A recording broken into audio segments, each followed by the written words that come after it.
Do you also want a good commerce teacher? Do you want to be an expert in all subjects of commerce? If yes, then your search ends here. DV Commerce Classes has a best teaching experience. Download our apps from Play Store and get started learning with us. For more details, call us on 9122397597 or visit our website. Thank you. नया topic, और इस topic का नाम है instalment payment system. ठीक है, पिछला बार जो है पिछला क्लास तक हायर परचेस सिस्टम कंप्लीट कर चुके थे और इस क्लास से हम लोग इंस्टॉलमेंट पेमेंट सिस्टम कंप्लीट करेंगे। ठीक है, यह क्लास थ्योरी क्लास होगा जिसमें आपको क्या मिलेगा, कॉन्सेप्ट मिलेगा। ठीक है, तो इंस्टॉलमेंट को हिंदी में क्या कहते हैं? इंस्टॉलमेंट को किस्त कहते हैं। इंस्टॉलमेंट को हिंदी में क्या कहा जाता है? किस्त। पेमेंट का मतलब भुगतान और आपका फिर सिस्टम का मतलब प्रणाली। यदि हिंदी में बात किया जाए इंस्टॉलमेंट पेमेंट सिस्टम को तो क्या कहेंगे? किस्त भुगतान पद्धति। आई बात समझ में? इंस्टॉलमेंट पेमेंट सिस्टम को हिंदी में क्या कहा जाता है? किस्त भुगतान पद्धति। इसमें आपका जो है पूरी अकाउंटिंग ट्रीटमेंट वगैरह ये सब जो है ऑलमोस्ट आपका हायर परचेस सिस्टम के जैसा होगा।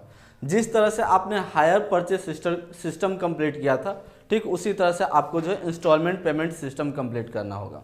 ठीक है, इसमें आपका जो ये क्या बोलते हैं इंटरेस्ट का कैलकुलेशन, तो इंटरेस्ट का ठीक वैसे ही कैलकुलेशन करना है जिस तरह से आप जो है हायर परचेस सिस्टम में कैलकुलेट किए थे। ठीक है, तो यदि इसके बारे में बात किया जाए तो यह जो होता है इंस्टॉलमेंट पेमेंट सिस्टम जो होता है यह जस्ट होता है HPS के जैसा होता है। इंस्टॉलमेंट पेमेंट सिस्टम को शॉर्ट फॉर्म में आप IPS भी कह सकते हो। ये IPS पुलिस अधिकारी वाला नहीं है। IPS का मतलब क्या हो जाएगा? Instalment payment system. Instalment payment system आपका हायर परचेस सिस्टम के जैसा होता है क्योंकि इसमें भी दो पार्टी इन्वॉल्व होते हैं। एक होता है परचेसर और दूसरा होता है सेलर।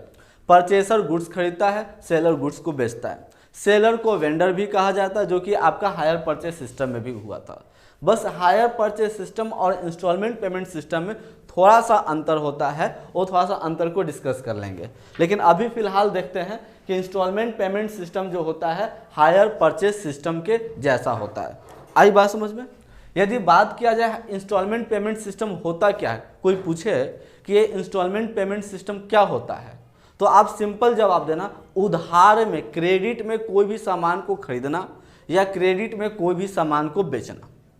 ठीक है, इंस्टॉलमेंट पेमेंट सिस्टम को सिंपली डिफाइन करने के लिए क्या कहना?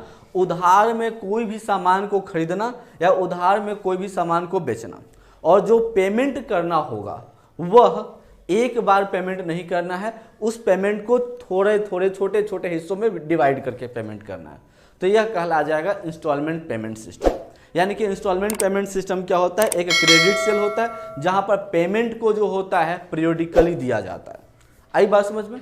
इंस्टॉलमेंट पेमेंट सिस्टम वह पेमेंट होता है, इंस्टॉलमेंट पेमेंट सिस्टम वह सिस्टम होता है जिससे उधार में यानी कि क्रेडिट में आप कोई भी गुड्स या असेट्स को परचेस करते हो या सेल करते हो, जिसका पेमेंट भुगतान जो होता है आपको पीरियोडिकली और इक्वल करना होता है। इस सिस्टम को हम लोग क्या कहते हैं? इंस्टॉलमेंट पेमेंट सिस्टम कहते हैं। बोलो, इंस्टॉलमेंट पेमेंट सिस्टम में कोई दिक्कत? इंस्टॉलमेंट पेमेंट सिस्टम क्या होता है? एक ऐसा सिस्टम जहां पर गुड्स को क्रेडिट में परचेस या सेल किया जाता है और उसका जो पेमेंट किया जाता है वह पीरियोडिकली किया जाता है और इक्वल किया जाता है। तो ऐसे सिस्टम को हम लोग क्या कहते हैं? इंस्टॉलमेंट पेमेंट सिस्टम कहते हैं। एज फॉर एग्जाम्पल, एक छोटा सा एग्जाम्पल खरीदते हैं। एक व्यक्ति है, कोई ट्रक खरीदता है। ठीक है, तो ट्रक खरीदा है, मान के चलो कि 10 लाख का ट्रक है, तो 10 लाख इमीडिएटली पेमेंट करना यानी कि तुरंत भुगतान करना वो दिक्कत वाली बात है, असमर्थ है। तो वो क्या किया, वो 10 लाख रुपए को पहले क्या किया, 2 लाख रुपया पहले दे दिया। ठीक है, 2 लाख रुपया पहले दे दिया। अब उस ट्रक को खरीद लिया। अब बाकी 8 लाख का जो परचेस हुआ वो तो उधार में परचेस हुआ है कि नहीं? इंस्टॉलमेंट पेमेंट सिस्टम क्या कहलाता है? क्रेडिट परचेस या क्रेडिट सेल। तो क्रेडिट परचेस कर लिया 8 लाख का उधार। अब इस 8 लाख को हो सकता है वह 2 इंस्टॉलमेंट में पे करे या हो सकता है कि वह 4 इंस्टॉलमेंट में पेमेंट करे। तो यदि 2 इंस्टॉलमेंट में पे करेगा तो हर इंस्टॉलमेंट में कितना कितना देना पड़ेगा? 4-4 लाख रुपया देना पड़ेगा। लेकिन यदि उसको 4 इंस्टॉलमेंट में पे करें तो कितना रुपया देना पड़ेगा, 2-2 लाख रुपया पर इंस्टॉलमेंट देना पड़ेगा। ठीक है, तो यहाँ पर इक्वली पे किया जा रहा है और एक पीरियोडिकली पे किया जा रहा है, तो ऐसे सिस्टम को आप क्या कहोगे, इंस्टॉलमेंट पेमेंट सिस्टम है। लेकिन यहाँ पर एक बात पर ध्यान में रखना है, यदि 8 लाख रुपया बकाया है और उस 8 लाख को 2 इंस्टॉलमेंट में पे करता है, 4 लाख और 4 लाख 2 बार करके देता है, तो बताओ कि इससे सेलर को कुछ फायदा होगा, सेलर को कुछ फायदा होगा, सेलर को कुछ फायदा नहीं है, नहीं है ना। तो यहां पर सेलर क्या करेगा, 4 लाख के वजह वह क्या कर देगा, 4.5 लाख, 4 लाख से ऊपर, ठीक है, 4 लाख से ऊपर का एक रेट बना देगा। ठीक है, तो हो सकता है कि वह सेलर कहता है कि यदि आप इंस्टॉलमेंट में पे करोगे, 2 बार करके पे करोगे, तो आपको 4 लाख नहीं 4,50,000 रुपया देना पड़ेगा। यानी कि पहला इंस्टॉलमेंट में 4,50,000 देना पड़ेगा और दूसरा इंस्टॉलमेंट में भी 4,50,000 देना पड़ेगा। तो बताओ कि टोटल कितने पे करने पड़ गए, 9 लाख रुपए पे करने पड़ गए। ऐसे कितना देना था, 8 लाख ही देना था, लेकिन 9 लाख पेमेंट करना पड़ गया। तो 1 लाख जो बच रहा है, 1 लाख रुपया जो एक्स्ट्रा दे रहा है, वह सेलर का फायदा होगा इन केस यदि वह जो है उधार में सेल करता है। आई बात समझ में।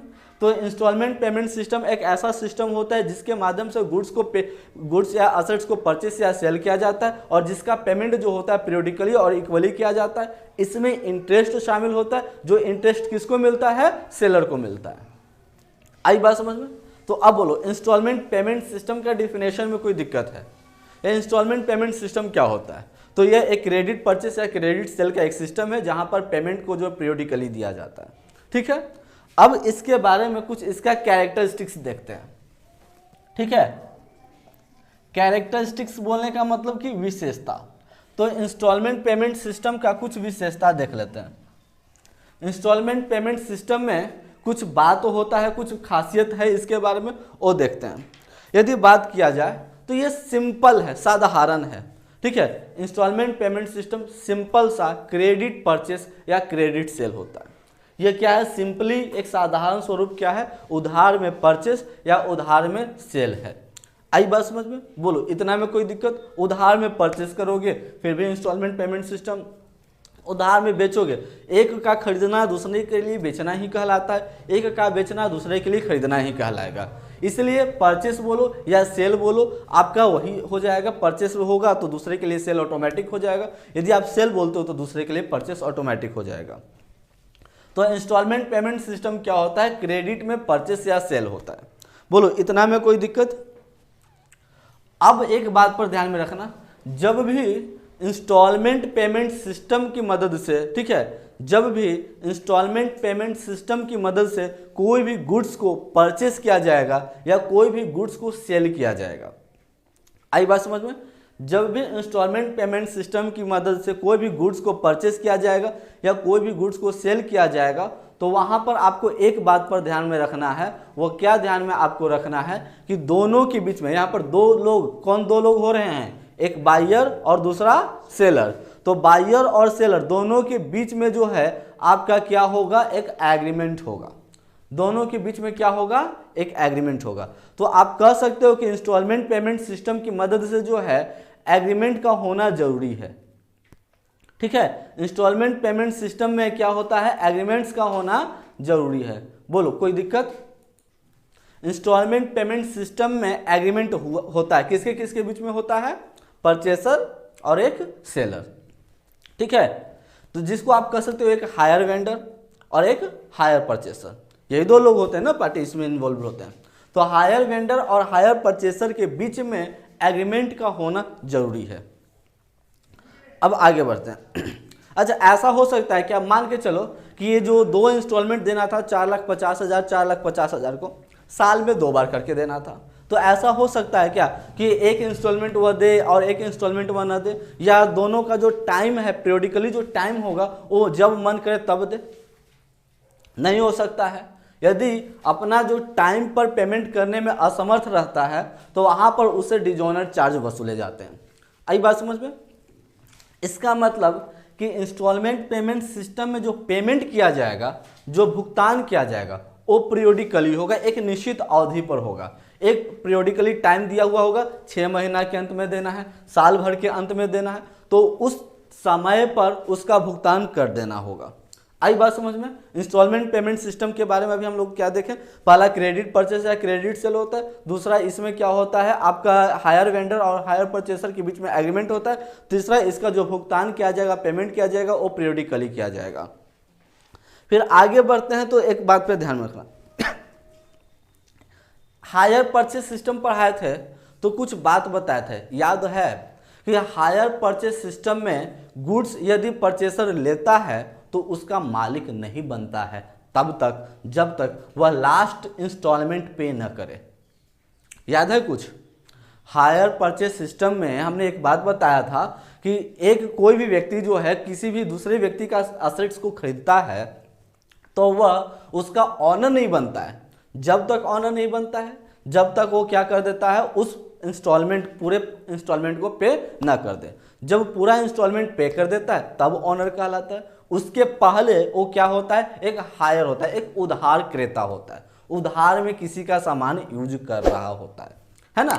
उस दशा में क्या होता था, यदि हायर परचेस सिस्टम में 5 इंस्टॉलमेंट मान के चलो कि देने थे, 3 इंस्टॉलमेंट दिए थे, 2 इंस्टॉलमेंट नहीं दिया था, तो हायर परचेस सिस्टम में क्या होता था, ये तीनों इंस्टॉलमेंट का पैसा भी रख लेता था और उसका जो है असेट भी सेलर ले लेता था। होता था कि नहीं होता था? लेकिन यहाँ पर यही अंतर है, डिफरेंस है हायर परचेस सिस्टम और इंस्टॉलमेंट पेमेंट सिस्टम में। देखो उसमें था पोसेशन तुरंत नहीं मिलता था, यानी कि मालिक का जो हक है, मालिकाना हक जिसको कहते हो, उस समय इमीडिएटली नहीं मिला था। जब तक फाइनल पेमेंट न कर दे, यानी कि फाइनल इंस्टॉलमेंट का भुगतान न कर दे, तब तक ऑनरशिप नहीं हुआ था। लेकिन यहाँ पर आपका क्या होता है, जैसे ही एक परचेसर और सेलर, ठीक है, जैसे ही परचेसर और सेलर दोनों एग्रीमेंट पर साइन करते हैं, मान के चलो हम ट्रक ही खरीद रहे थे तो हम एग्रीमेंट पर साइन तो करेंगे ना, तो जैसे ही यहाँ पर एग्रीमेंट पर साइन हो गया वैसे ही वह ट्रक का मालिक हम बन गए। यानी कि हायर परचेस सिस्टम में ऐसा नहीं था। हायर परचेस सिस्टम में हम मालिक तब बनते थे जब हम पूरा फाइनल पेमेंट कर देते थे, लेकिन इंस्टॉलमेंट पेमेंट सिस्टम में मालिक हम तुरंत बन गए जबकि हमने पूरा पेमेंट किया ही नहीं है। जैसे ही डाउन पेमेंट करते हैं, जैसे ही हम साइन करते हैं, वैसे ही उस असेट का मालिक बन जाते हैं इंस्टॉलमेंट पेमेंट सिस्टम में। बोलो इतना में कोई दिक्कत?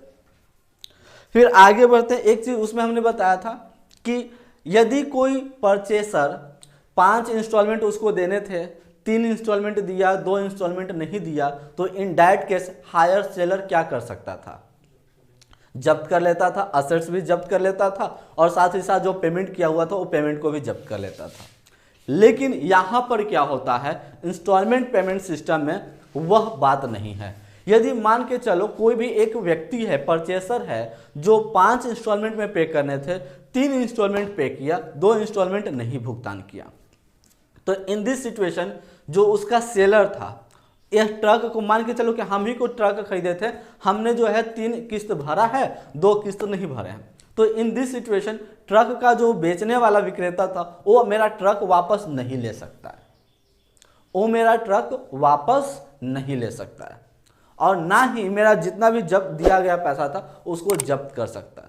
वो सिर्फ और सिर्फ क्या कर सकता है, मान के चलते हैं कि 2 लाख रुपया मैंने नहीं दिया था, 8 लाख मैंने दे दिया, 2 लाख रुपया मैंने नहीं दिया, तो रिमेनिंग जो अमाउंट होगा, ठीक है, जो बकाया राशि होगा, उस राशि के लिए वो कंप्लेन कर सकता है, न FIR करवा सकता है, मेरे ऊपर जबरदस्ती कोई जो है मेरा असेट्स को नहीं ले सकता है। जबकि हायर परचेस सिस्टम में क्या था, असेट्स को ले लेता था। यहां पर हमारा असेट को, संपत्ति को नहीं लेगा। आई बात समझ में?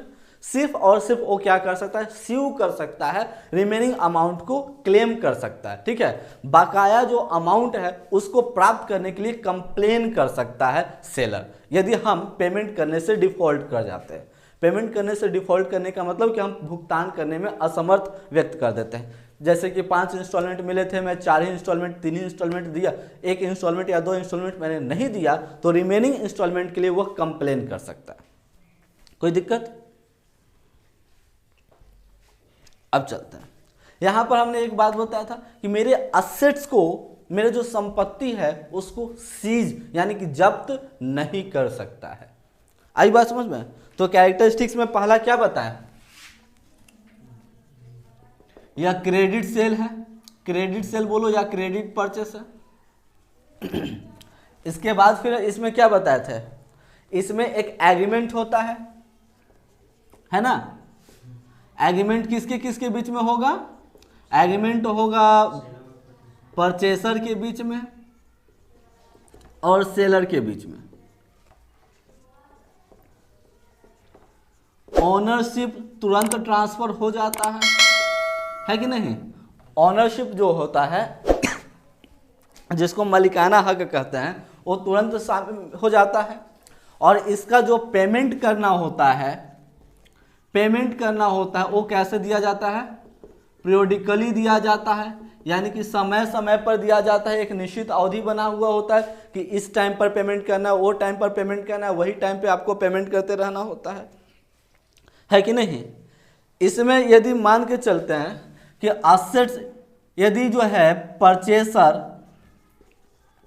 डिफॉल्ट कर जाता है, ठीक है, डिफॉल्ट कर जाता है। डिफॉल्ट करने का मतलब कि असेट जो परचेसर है पेमेंट करने में असमर्थ हो गया, तो यहां पर asset can not be taken back, है ना। असेट्स को फिर से पहले नहीं ले सकता है, असेट्स को नहीं ले सकता है।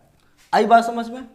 यदि आगे बात करते हैं तो वो क्या कर सकता है, रिमेनिंग जो अमाउंट है सेलर क्या कर सकता है,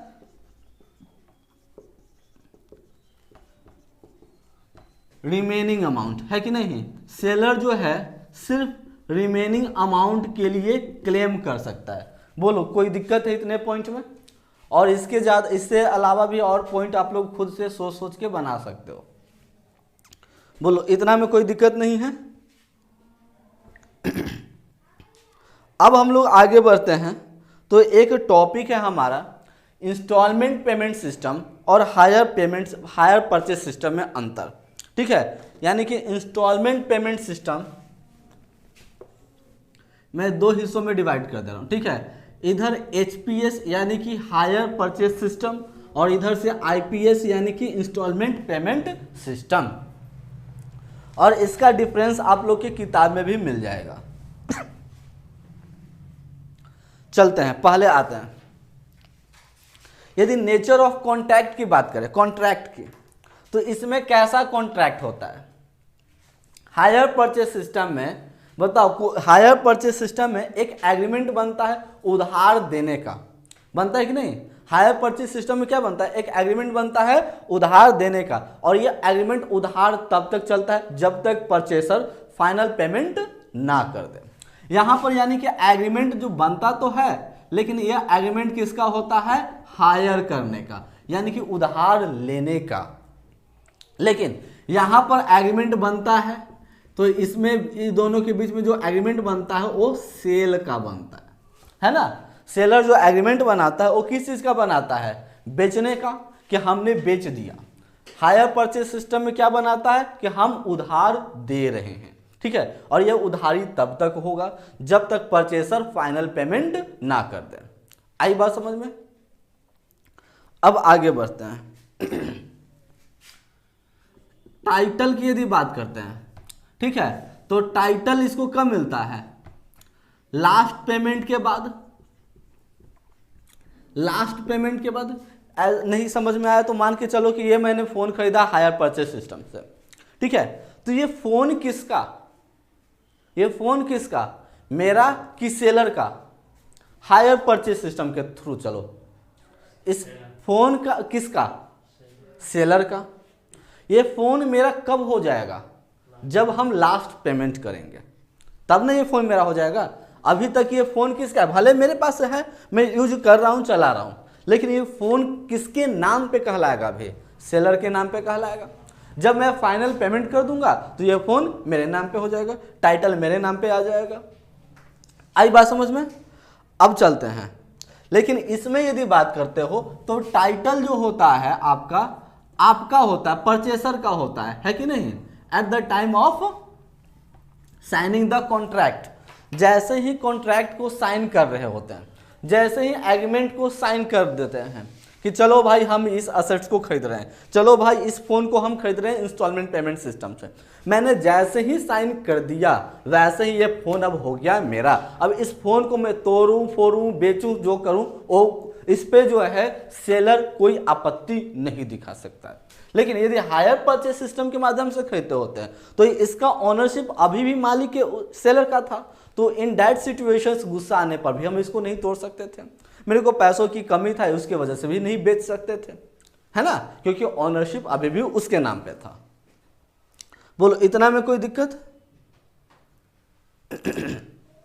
अच्छा एक मुझे बात बताना,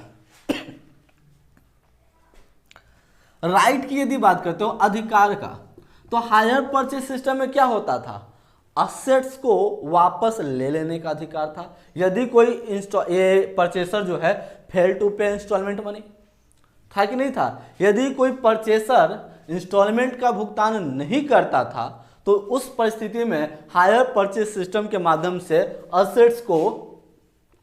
असेट्स आर टेकन बैक, है कि नहीं? असेट्स को वापस ले लिया जाता था।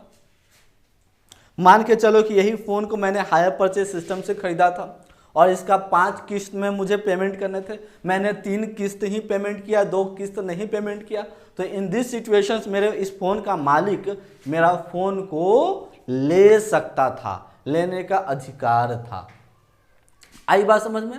लेकिन यदि हम बात करते हैं इंस्टॉलमेंट पेमेंट सिस्टम आईपीएस की बात करते हैं तो असेट्स जो है वह can not be taken back, ठीक है, can not be taken back, assets को वापस नहीं लिया जा सकता है। बोलो कोई दिक्कत?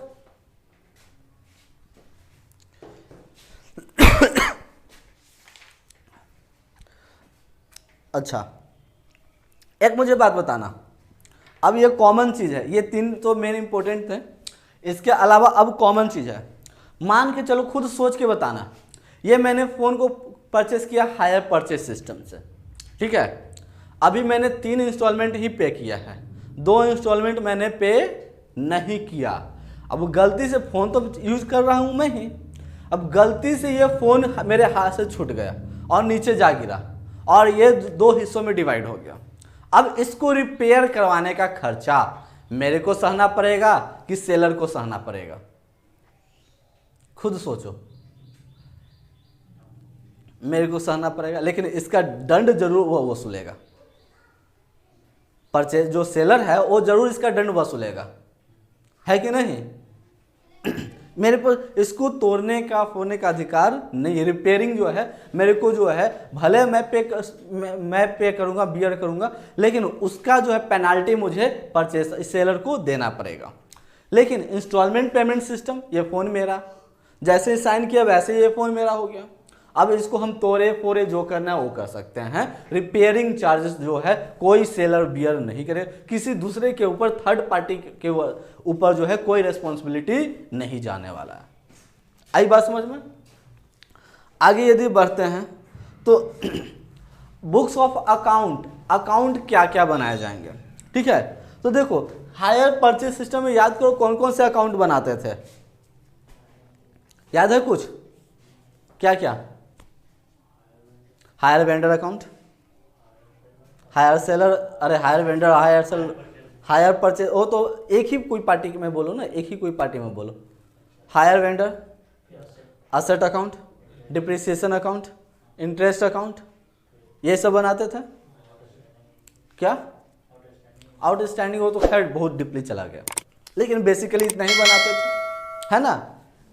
यहाँ पर भी हम लोग कुछ अकाउंट्स बनाते हैं। यदि बात करोगे तो इंस्टॉलमेंट पेमेंट सिस्टम में यदि आप बात करते हो तो कौन कौन से अकाउंट बनाए जाएंगे, वो होगा पहला असेट अकाउंट बनाए जाएंगे, दूसरा वेंडर अकाउंट बनाए जाएंगे, इंटरेस्ट अकाउंट बनाए जाएंगे। यहाँ पर एक नया अकाउंट आपको बनाना है, इंटरेस्ट सस्पेंस अकाउंट, ठीक है। एक नए अकाउंट बनाने होंगे, कौन से? Interest suspense account. फिर डिप्रिसिएशन अकाउंट बनाना पड़ेगा आपको।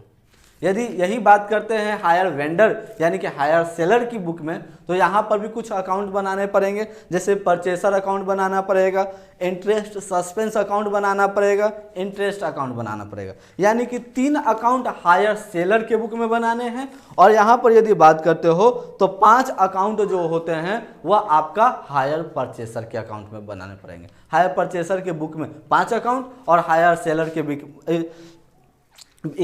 इंस्टॉलमेंट सेलर के बीच में जो है कितने अकाउंट बनाने पड़ेंगे, वो 3 अकाउंट बनाना पड़ेगा। आई बात समझ में?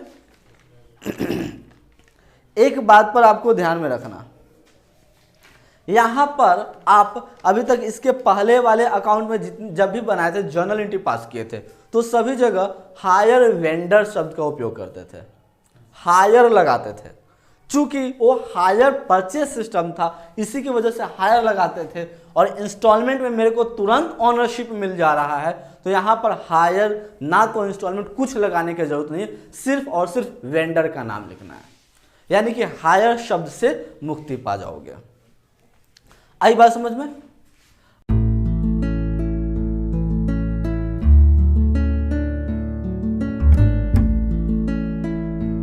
क्या आपने भी इस साल 10वीं की परीक्षा दी है और बेहतर कॉमर्स की क्लासेस खोज रहे हैं जहां आपको कम फीस में उच्च कोटि की शिक्षा मिल सके?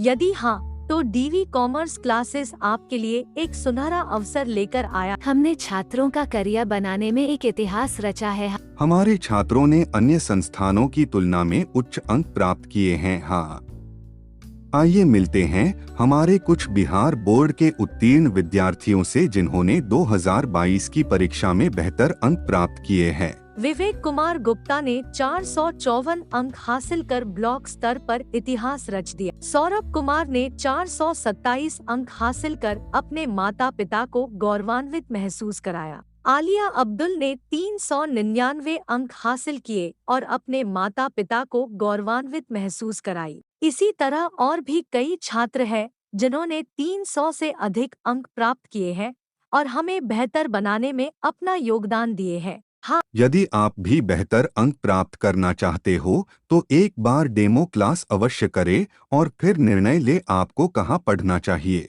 Do you also wants a good commerce teacher? Do you want to be an expert in all subjects of commerce? If yes, then your search ends here. DV Commerce Classes has a best teaching experience. Download our apps from Play Store and get started learning with us. For more details, call us on 9122397597 or visit our website. Thank you. अब चलते हैं, तो इसके लिए journal entry पास करते हैं। Journal entry कैसे बनाए जाएंगे?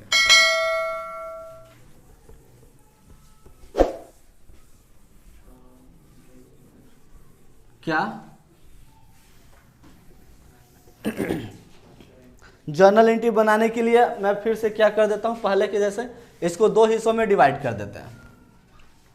ठीक है, इधर आपका जो हो जाएगा बायर के बुक में और इधर आपका सेलर के बुक में।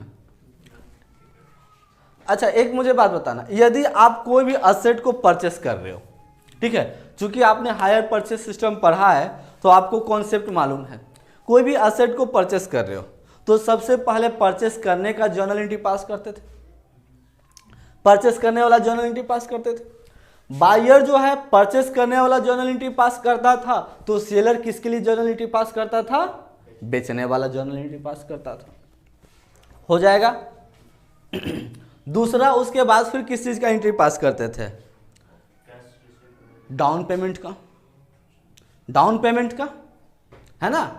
तो डाउन पेमेंट पे करने के लिए जर्नल एंट्री पास करेगा, तो ये डाउन पेमेंट इसको सेलर को क्या होगा, मिलेगा, उसके लिए जर्नल एंट्री पास करेगा।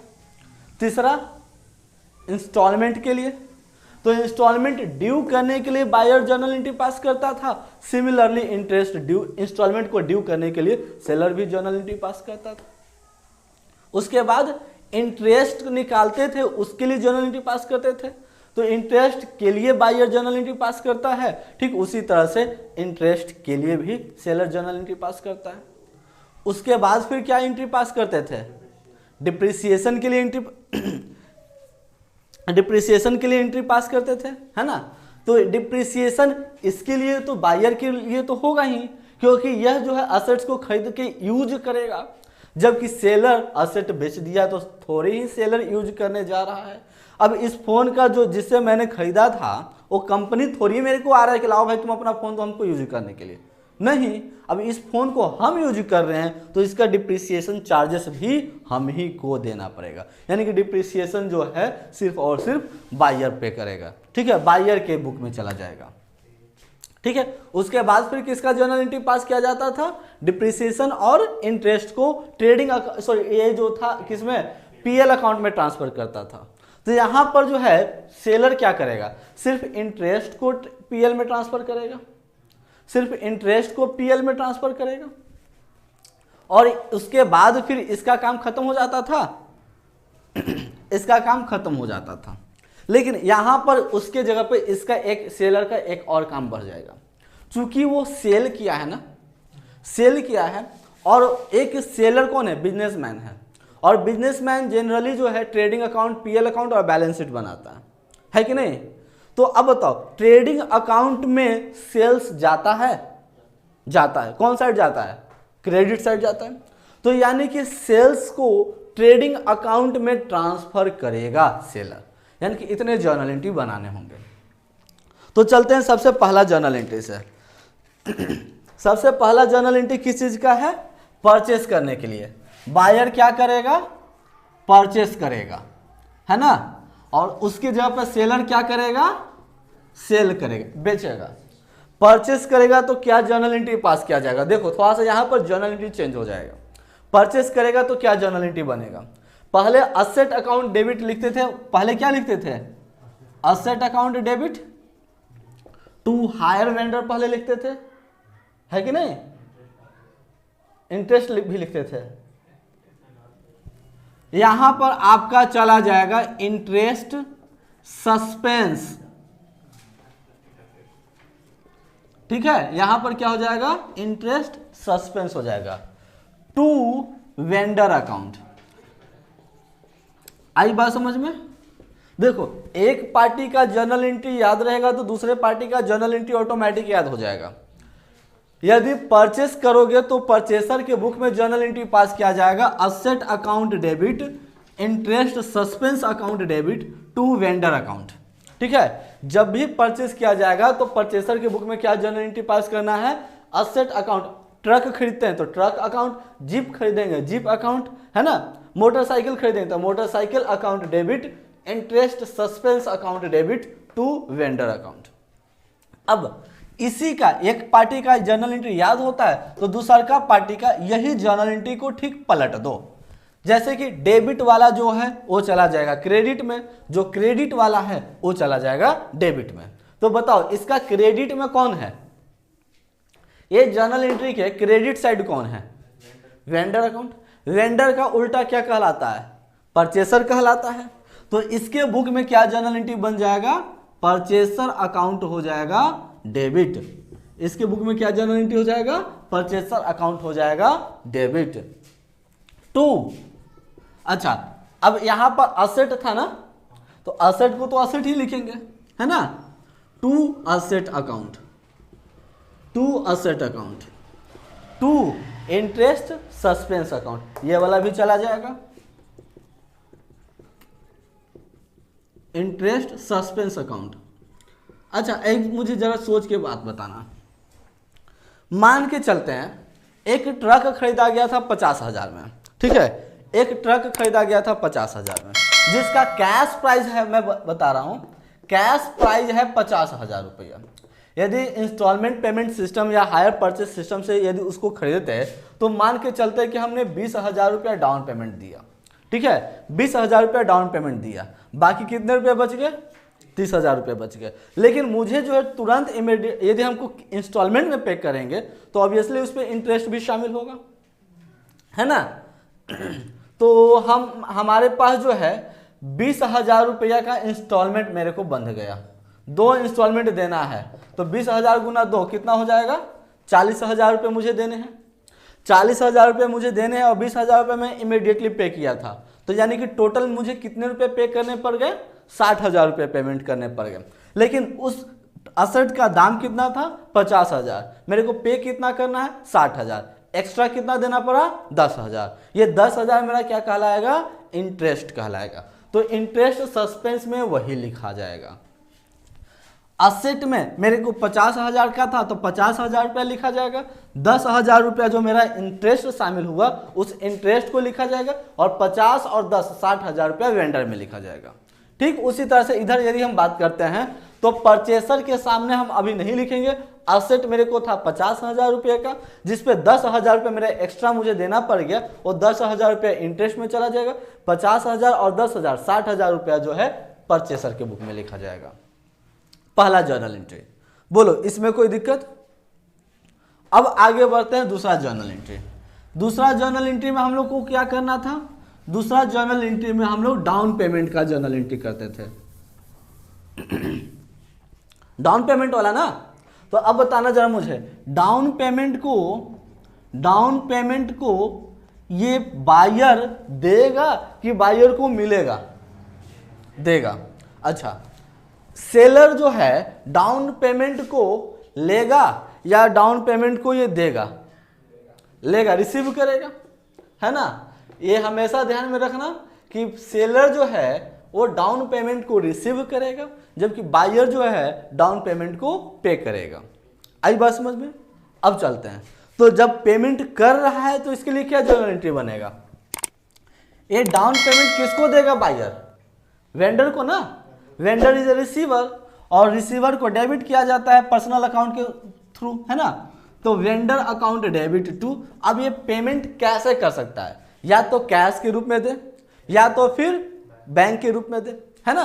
तो या तो कैश या तो बैंक, दोनों में से कोई एक लिखो, कोई फर्क नहीं पड़ता है। आई बात समझ में? अब चलते हैं, यदि हम सेलर की बुक में आते हैं तो यही जर्नल एंट्री का ठीक उल्टा कर देंगे। यानी कि जो डेबिट में था वो क्रेडिट में चला जाएगा, और जो क्रेडिट में था वो डेबिट में चला जाएगा। यानी कि क्रेडिट यहाँ पर आपका क्या था? कैश और बैंक था, है ना। तो कैश या बैंक अकाउंट हो जाएगा डेबिट में, टू क्या हो जाएगा? Vendor account. ठीक है, टू क्या हो जाएगा? Vendor account. ये किसके केस में? केस टू, यानी कि डाउन पेमेंट के केस में। जब भी डाउन पेमेंट किया जाएगा तो परचेसर लिखेगा vendor account debit to cash account, और सेलर क्या लिखेगा? Cash account debit to vendor account. बोलो इतना में कोई दिक्कत नहीं। तीसरा क्या होता था? इंस्टॉलमेंट को ड्यू किया जाता था। तो तीसरा जो है इंस्टॉलमेंट को क्या किया जाएगा? ड्यू किया जाएगा। ठीक है, इंस्टॉलमेंट को ड्यू किया जाएगा। यहां भी क्या करेगा? ये भी जो है व्यक्ति इंस्टॉलमेंट को ड्यू करेगा, है कि नहीं? इंस्टॉलमेंट को ये भी क्या करेगा? ड्यू करेगा। तो इसके लिए जर्नल एंट्री क्या बन जाएगा? Interest account debit. ठीक है, इसके लिए क्या जर्नल एंट्री बन जाएगा? Interest account debit. ये journal entry hire purchase system से अलग है। To interest suspense account. ठीक है, interest account debit to interest suspense account. यहां पर एक नया अकाउंट बन रहा है, इंटरेस्ट सस्पेंस अकाउंट। आई बात समझ में? ठीक यही जर्नल एंट्री का उल्टा रिवर्स एंट्री इसके बुक में किया जाएगा, सेलर के बुक में किया जाएगा। यानी कि जो डेबिट में है वो क्रेडिट में चला जाएगा, और जो क्रेडिट में है वो डेबिट में चला जाएगा। तो इसका क्रेडिट में कौन है? इंटरेस्ट सस्पेंस क्रेडिट में है, तो इसमें क्या हो जाएगा? इंटरेस्ट सस्पेंस को डेबिट में लिख देंगे। ठीक है, तो इसके बुक में क्या जर्नल एंट्री बन जाएगा? इंटरेस्ट सस्पेंस अकाउंट हो जाएगा डेबिट। इंटरेस्ट सस्पेंस अकाउंट हो जाएगा डेबिट। टू क्या हो जाएगा? Interest account. बोलो इतना 3 जर्नल एंट्री में कोई दिक्कत नहीं। चौथा जर्नल एंट्री आता है। तो चौथा जर्नल एंट्री क्या होता था? इंस्टॉलमेंट का पे करने के लिए। ठीक है, चौथा जर्नल एंट्री क्या होता था? इंस्टॉलमेंट को पे करने के लिए। ठीक है, इंस्टॉलमेंट का पेमेंट। अच्छा, इंस्टॉलमेंट का जब पेमेंट किया जाता था तो सिर्फ इंस्टॉलमेंट को दिया जाता था कि इंस्टॉलमेंट के साथ साथ उसका इंटरेस्ट को भी दिया जाता था? इंस्टॉलमेंट के साथ साथ इंटरेस्ट को भी दिया जाता था, दोनों को दिया जाता था। यानी कि बायर जो है इंस्टॉलमेंट प्लस इंटरेस्ट का पेमेंट करेगा, और जबकि सेलर जो है इंस्टॉलमेंट प्लस इंटरेस्ट का पेमेंट रिसीव करेगा। आई बात समझ में? तो यहां पर क्या हो जाएगा, इंस्टॉलमेंट प्लस इंटरेस्ट क्या करेगा, ये रिसीव करेगा। ठीक है, तो इसके लिए जर्नल एंट्री क्या बनता था, वेंडर अकाउंट डेबिट, फिर से यही वाला जर्नल एंट्री बन जाएगा। ठीक है, क्योंकि वेंडर को पेमेंट मिलेगा, vendor account debit to cash account, या तो फिर आप लिखो बैंक अकाउंट। कोई दिक्कत? यदि इसके बुक में यदि बात करते हैं सेलर के बुक में, तो क्या जर्नल एंट्री बनने वाला है, यही जर्नल एंट्री का ठीक उल्टा जर्नल एंट्री बनेगा। यानी कि यहाँ पर कैश और बैंक क्रेडिट में था, तो यहाँ पर वो कहाँ चला जाएगा, डेबिट में आ जाएगा। वेंडर डेबिट में था, तो यहाँ पर वेंडर कहाँ चलाएगा, क्रेडिट में चलाएगा। तो इसके लिए जर्नल एंट्री क्या बन जाएगा, कैश या बैंक अकाउंट डेबिट। ठीक है, कैश या bank account debit to vendor की जगह पे आप क्या बोलोगे, परचेसर बोलोगे ना, तो यहां पर हो जाएगा परचेसर अकाउंट। बोलो, ये 4 जर्नल एंट्री में कोई दिक्कत?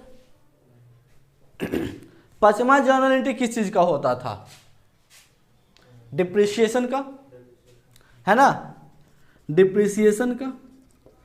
अच्छा, डिप्रिसिएशन के लिए इसमें क्या कोई जर्नल एंट्री होता था? नहीं होता था, तो हम नहीं लिखने वाले हैं। तो डिप्रिसिएशन के लिए क्या जर्नल एंट्री बनता है, डिप्रिसिएशन अकाउंट होता है डेबिट, है ना, depreciation account debit to asset account. लेकिन यहां पर तो कोई जो है डिप्रिसिएशन इसमें चार्ज नहीं होने वाले हैं। आई बात समझ में? इसमें कोई डिप्रिसिएशन चार्ज नहीं होगा, अभी हमने बताया था थोड़ा देर पहले। अच्छा, इसके बाद 6 नंबर एंट्री ये क्या पास करता है, 6ठा नंबर एंट्री क्या पास करता है, इंटरेस्ट को और साथ ही साथ डिप्रिसिएशन को कहां पर ट्रांसफर किया जाता है, पीएल में ट्रांसफर किया जाता है कि नहीं, इंटरेस्ट को और साथ ही साथ डिप्रिसिएशन को पीएल में ट्रांसफर किया जाता है। तो यहां पर यानी कि for transferring interest and depreciation, है ना, to PL account, PL account में ट्रांसफर किया जाएगा। तो इसके लिए क्या जर्नल एंट्री बनता है, जब इंटरेस्ट और डिप्रिसिएशन को पीएल में ट्रांसफर किया जाता है तो पीएल अकाउंट को डेबिट में लिखते थे। ठीक है, तो यहां पर पीएल अकाउंट हो जाएगा डेबिट टू, क्या हो जाएगा, PL account debit to interest account, और फिर टू डिप्रिसिएशन अकाउंट। ठीक है, टू डिप्रिसिएशन अकाउंट।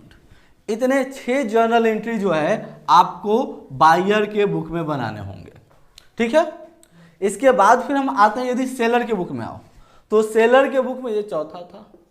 सेलर के बुक में जो है क्या होगा, इसके बुक में भी इंटरेस्ट को पीएल में ट्रांसफर किया जाएगा। लेकिन एक बात पे ध्यान में रखना है, बायर जो था वो इंटरेस्ट के साथ साथ डिप्रिसिएशन को भी ट्रांसफर किया था, लेकिन सेलर जो है डिप्रिसिएशन तो निकाला नहीं है, इसलिए सेलर के बुक में सिर्फ और सिर्फ क्या ट्रांसफर किया जाएगा, इंटरेस्ट को ट्रांसफर किया जाएगा।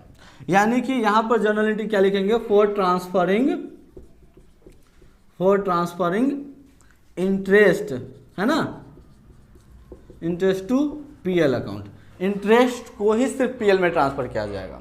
तो इसके लिए जर्नल एंट्री क्या बनेगा, फिर से वही जर्नल एंट्री, ये जो डेबिट है वो क्रेडिट में चला जाएगा और क्रेडिट वाला डेबिट में। तो क्रेडिट में क्या क्या है, इंटरेस्ट और डिप्रिसिएशन है, तो डिप्रिसिएशन तो जाएगा नहीं, यहाँ पर सिर्फ क्या जाएगा, इंटरेस्ट जाएगा।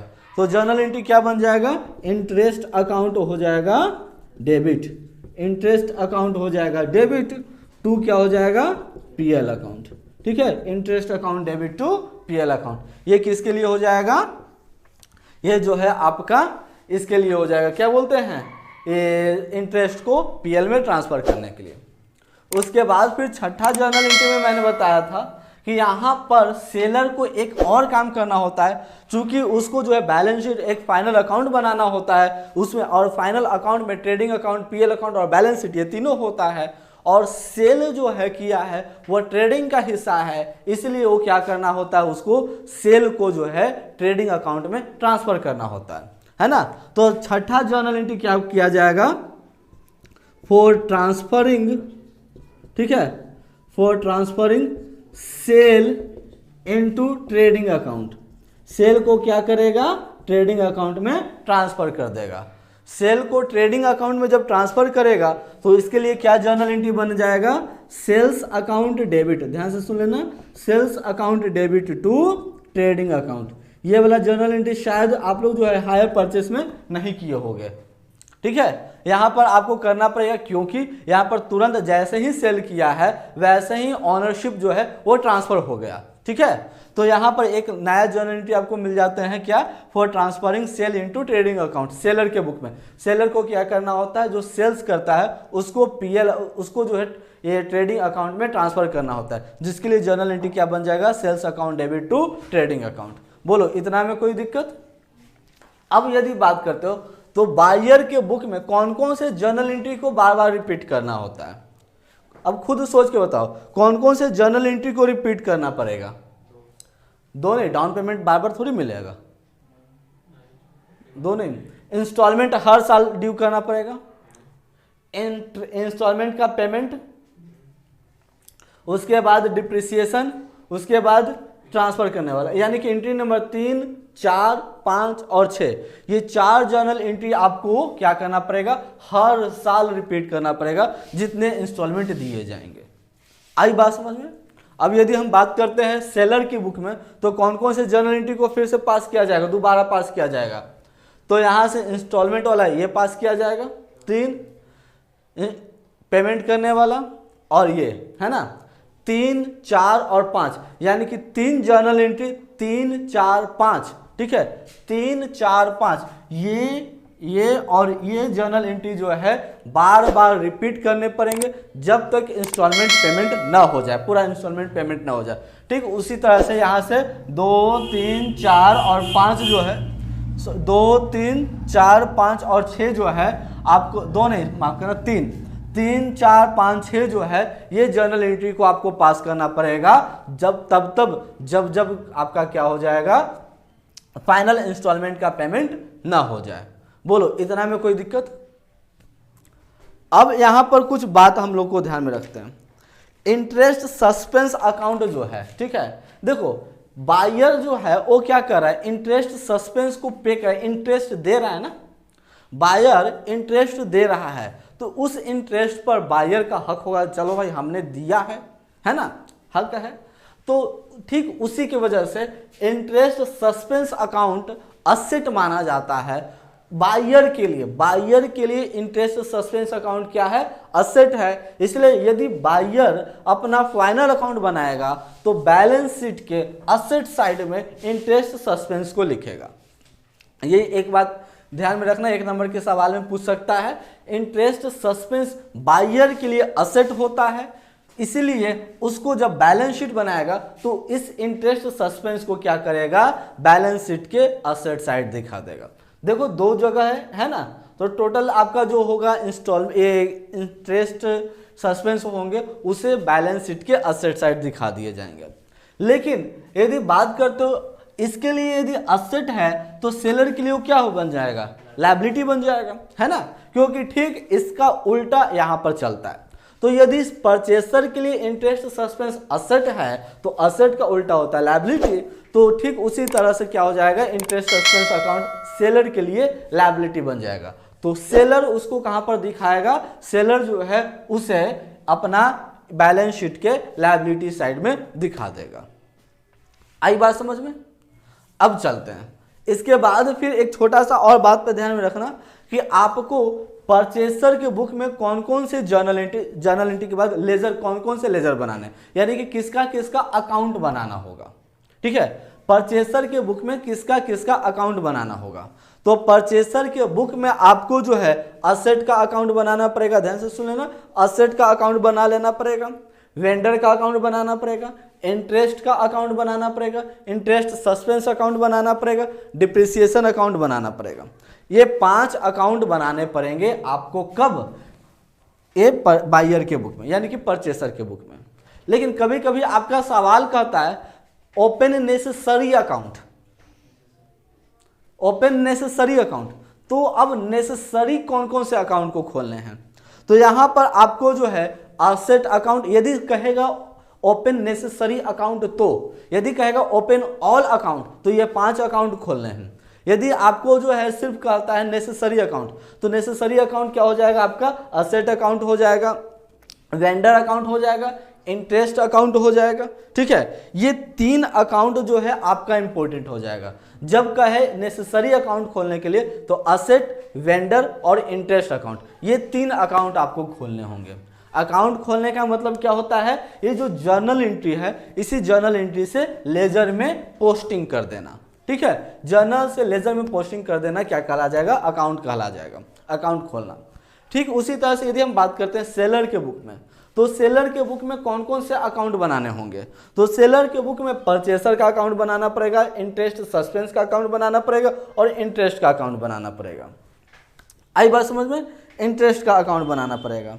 यदि आप बात करते हो यहाँ पर भी यदि कह देता है कि आपको जो है नेसेसरी अकाउंट बनाओ, नेसेसरी अकाउंट सिर्फ खोलिए, तो यहाँ पर आपका जो है सिर्फ आपका जो है एक बन जाए, खोलना पड़ेगा, परचेसर अकाउंट बनाना पड़ेगा और इंटरेस्ट सस्पेंस अकाउंट बनाना पड़ेगा। इंटरेस्ट अकाउंट जब कहे नेसेसरी है खोलना, जब सिर्फ कहे कि सिर्फ और सिर्फ नेसेसरी अकाउंट को खोलो, तो उस परिस्थिति में इंटरेस्ट का अकाउंट नहीं खोला जाता है। कोई दिक्कत नहीं। और इस तरह से पूरे जो है आपका जो है इंस्टॉलमेंट पेमेंट सिस्टम का जो कॉन्सेप्ट है वह पूरा कॉन्सेप्ट क्लियर हो जाता है। बोलो पूरा इस कॉन्सेप्ट में कोई इशू है कहीं भी? अब हाँ, इसमें एक छोटा सा बात है इंटरेस्ट का कैलकुलेशन। तो इंटरेस्ट का कैलकुलेशन ठीक वैसे ही किया जाता है जिस तरह से आपका हायर परचेज सिस्टम का किया जाता है। इसी की वजह से उसका इंटरेस्ट का कैलकुलेशन नहीं बताए हैं। ठीक है, और इस तरह से जो है आपका इंस्टॉलमेंट पेमेंट सिस्टम भी लेसन समाप्त हो जाता है। Happy ending. Do you also want a good commerce teacher? Do you want to be an expert in all subjects of commerce? If yes, then your search ends here. DV Commerce Classes has a best teaching experience. Download our apps from Play Store and get started learning with us. For more details, call us on 9122397597 or visit our website. Thank you.